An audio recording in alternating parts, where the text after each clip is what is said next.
It's Dr. Karen, and I am here with you with this weekly update where I am going to go through some tools and resources that I have shared this week that will help SLPs to address issues with grammar, morphology, and spelling. So I get questions all the time about what are we supposed to do when students struggle with grammar, or questions about with language therapy, where do I start in general?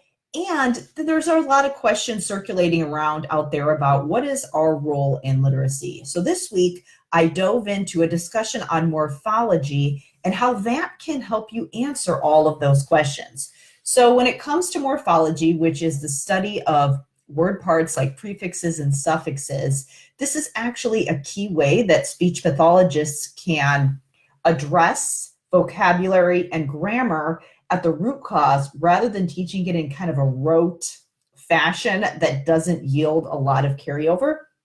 It can also help SLPs address spelling issues in a way that, again, is not rote memorization and actually falls within our scope and can make a huge difference on your students' spelling skills in a way that's actually effective and gets to the root cause of their language processing issues, and also in a way that doesn't require you to necessarily add things to your plate, but rather allows you to be way more efficient in therapy so you can get things off your plate.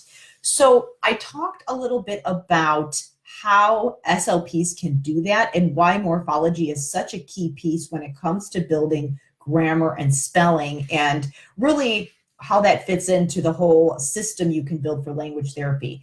So I've got a couple great resources to share with you that will get you started right away. If you are an SLP and you're wondering, how do I start working on morphology? What am I supposed to do for supporting students with spelling and literacy skills? What is my role? And how do I actually make it stick?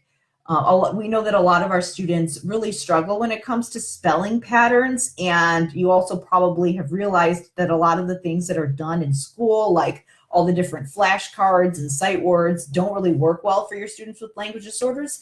I actually talk about how to do it in a way that really builds those language skills that they're missing, rather than just rote memorization that doesn't really yield consistent results. You might have seen your students, maybe they can memorize it for a short period of time, but then when they actually have to use the word in context, they don't remember how to spell it, or they don't recognize it when they see it in print.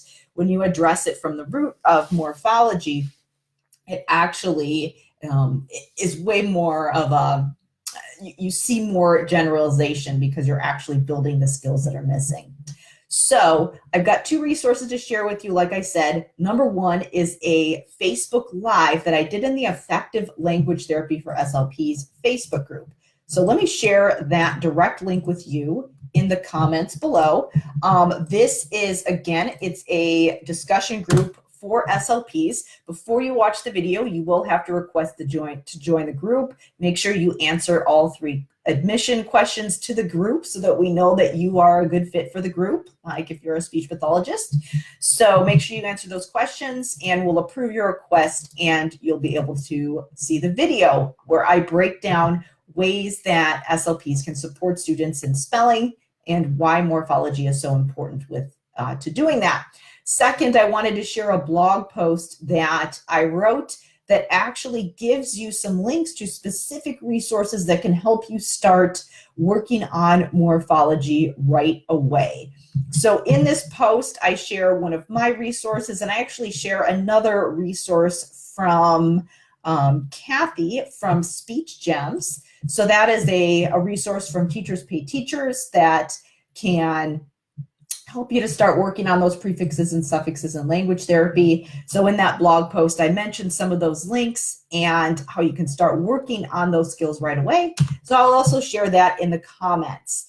So these resources, if you are struggling to figure out what your role is in spelling and morphology, and you have students who are struggling with grammar, then these resources will give you a lot of clarity.